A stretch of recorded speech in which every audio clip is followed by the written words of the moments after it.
ठीक है तारिक चौधरी, ये बताइएगा कि ओवरऑल इस वक्त सिचुएशन आप क्या देख रहे हैं? क्या मजीद भी एक्सपेक्टेशन की जा रही है कि कोई मीडिया टॉक यहाँ पर हो सकती है? क्या दीगर वकला टीम जो वहाँ पर मौजूद है या फिर रहनुमाओं की जानिब से कोई इस वक्त सिचुएशन क्रिएट होती हुई नज़र आ रही है? क्योंकि अब बहुत सारी गिरफ्तारियाँ भी PTI रहनुमाओं की हो चुकी है।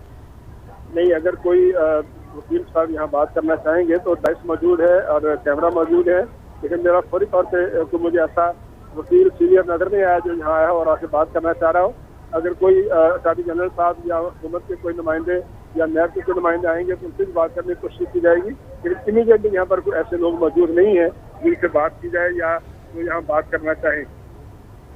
ठीक है, आज जो सारी तमाम तर कार्रवाई हुई है उसके ऊपर अगर तारिक चौधरी हम दोबारा चले जाएं तो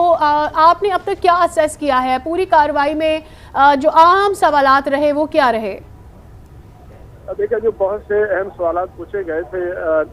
बेंच की जानिब से, अटॉर्नी जनरल ऑफ पाकिस्तान से, प्रोसिक्यूटर जनरल ऑफ पाकिस्तान से, और उसके अलावा जो नुमाइंदगी कर रहे थे मुख्तलिफ वकला, तो यकीनी तौर पर जो तजादात थे, बयानात जो सामने आए, किस तरह से वारंट गिरफ्तारी जारी हुआ, उसकी तामील किस तरह से कराई गई, वज़ारत दाखिला तक काम किस तरह पहुँचे, फिर उनकी मुख्तलिफ तारीखें जो हैं वो कब पहुँची, और फिर नैब का जो कंडक्ट था या जिस टीम ने नैब की टीम ने गिरफ्तार किया था उसका कंडक्ट क्या था, और नैब और वफाकी हुकूमत के दरमियान कोऑर्डिनेशन क्या था, ये सारी चीज़ें, खासतौर पर वज़ारत दाखिला के दरमियान क्या कोऑर्डिनेशन था, ये सारी चीज़ें सारे बार बार सवाल पूछे जाते रहे। और जो सामने यही आया कि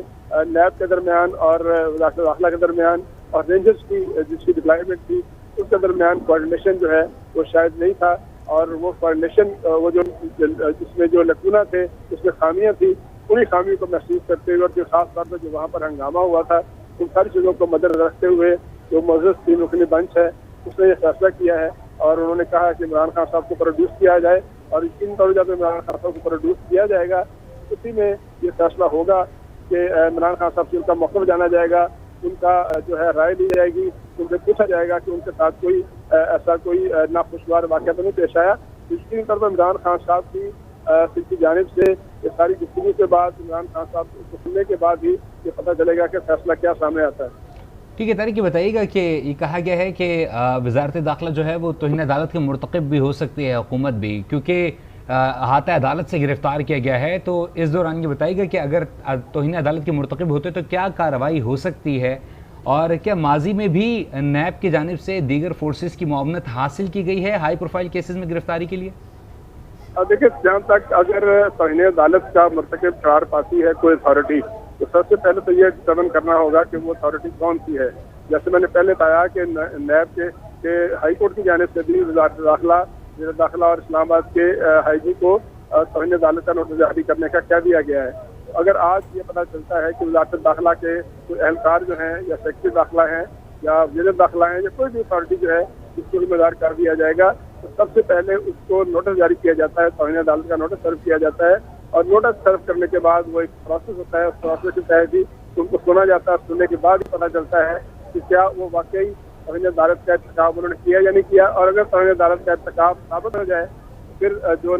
कवानीन के मुताबिक सजा है मुतल्लिका शख्स को, मुतल्लिका फर्द को या अफराद को,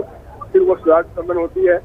मुख्तलिफ मौके पे, लेकिन 6 माह की सजा होती है, और बाद वक़ात जो है वो उसमें जुर्माना भी शामिल होता है, बाद वक़ात उसमें till adjournment of the proceeding भी होता है। ये मुख्तलिफ प्रोसीडिंग्स हैं, मुख्तलिफ प्रेसिडेंट्स हैं जो माजी में मौजूद नहीं है। ये सारी जो है वो इनमें कोई चीज़ भी मुमकिन हो सकती है, लेकिन ये उस वक्त होगा जब ये बात डिटरमिन हो जाएगी कि कोई मदाद अथॉरिटी जो है वो इस प्रोसेस में तौहीन अदालत की मुर्तकिब हुई है।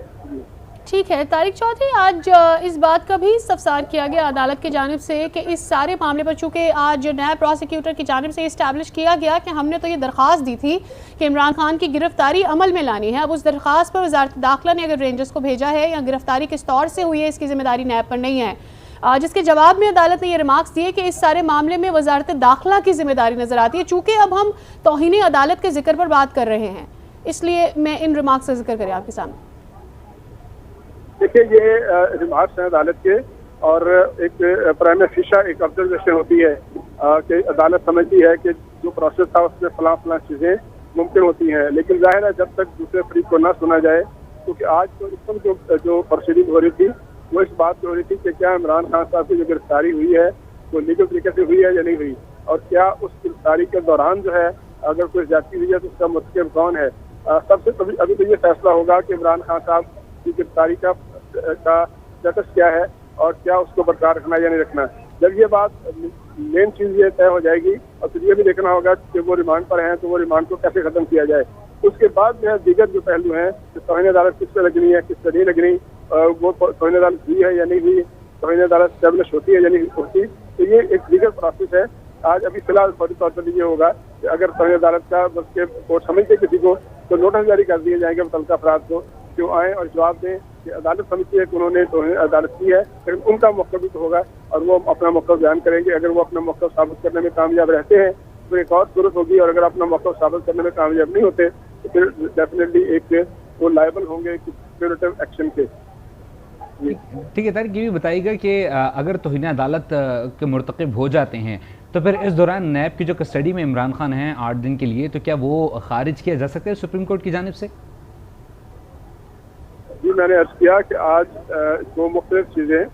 जेर बहस होंगी। एक तो इमरान खान साहब चूँकि नैब की कस्टडी में हैं, तो चीफ जस्टिस साहब ने और उनके बेंच ने उनको बुलाया है जाहिर है, और वो बुलाने का मकसद बनाया तौर पर यही है कि वो जानेंगे कि उनको किन हालात में गिरफ्तार किया गया। अगर वो समझेंगे कि उनकी गिरफ्तारी गैर कानूनी है तो यकीनी तौर पर उनकी रिहाई के अहकाम भी जारी हो सकते हैं। अगर किसी लोअर कोर्ट ने, नैब कोर्ट ने या किसी और कोर्ट ने उनके रिमांड का हुक्म जारी किया है तो फिर कोर्ट वो डिटर्मिन करेगी कि उनका रिमांड कैसे खत्म करना है। एक एग्जेक्टिव ऑर्डर का ये भी हो सकता है, और जब तहरीरी ऑर्डर सामने आए इन केस कि वो उनको रिहा करने का हुक्म दे देते हैं तो फिर वो डेफिनेटली उसके साथ वजूहात भी बुनियाद करेंगे और वो हदायत जारी करेंगे कि उनको उनका जो रिमांड है खत्म कर दिया जाए, उनको रिहा कर दिया जाए। अगर ऐसा हुआ तो ये एक अलग प्रोसेस होगा, लेकिन उसके साथ साथ अगर वो कुछ लोगों को, नैब के अफसरों को या वज़ारत दाखिला के अफसरों को या इवन जो है वो रेंजर्स के किसी एहलकार को तौहीन अदालत का मुतल्लिक़ पाती है अदालत, तो वो एक अलग प्रोसेस होगा। मेरा ख्याल है कि दो अलग अलग प्रोसेस हैं और वो उनकी दोनों की कार्रवाई जो है मुख्तलिफ होगी। ठीक है, कितनी चांसेस हैं तारिक चौधरी कि इस पूरे मामले पर वो ऑर्डर्स भी मंगवा लिए जाए अदालत में जो नैब ने वजारत दाखिला को रिक्वेस्ट भेजी थी और उसके बाद वजारत दाखिला ने जो रेंजर्स को ऑर्डर्स भेजे थे कि किस तौर से गिरफ्तारी अमल में लानी है और आज के दिन या जिस भी दिन ये गिरफ्तारी हुई थी उस दिन कैसे ये गिरफ्तारी अमल में लानी है, ये भी आज मंगा लिए जाए? देखिए, ये कोर्ट महसूस करेगी, जो भी रिकॉर्ड उसको चाहिए होगा, जो दस्तावेजात कोर्ट को चाहिए होंगी, ये कोर्ट की मर्जी पर होता है। अगर वो दस्तावेजी रिकॉर्ड या वो प्रोसेस या वो खतब साबत जो मुख्तलिफ अथॉरिटीज़ के दरमियान हुई है या मुख्तलिफ अदारों के दरमियान हुई है, तो अगर उनको दरकार होगा तो वो रिकॉर्ड तलब कर सकते हैं। डेफिनेटली जो नैब के हुकाम यहाँ पर आए हैं वो अपने साथ एहतियातन या किसी भी। ठीक है, तारिक चौधरी हमारे साथ रहेगा सीनियर एंकर पर्सन तजज़ियाकार शौकत पराचा ने हमें ज्वाइन किया है। शौकत साहब, सुप्रीम कोर्ट की जानिब से कह दिया गया है कि 1 घंटे के अंदर इमरान खान को सुप्रीम कोर्ट में पेश किया जाए, क्या समझते हैं किस तरफ अब ये पॉलिटिकल और जो अदालती मामलात हैं किस तरफ जा रहे हैं? मामलात तो चाहे अदालती हों, सियासी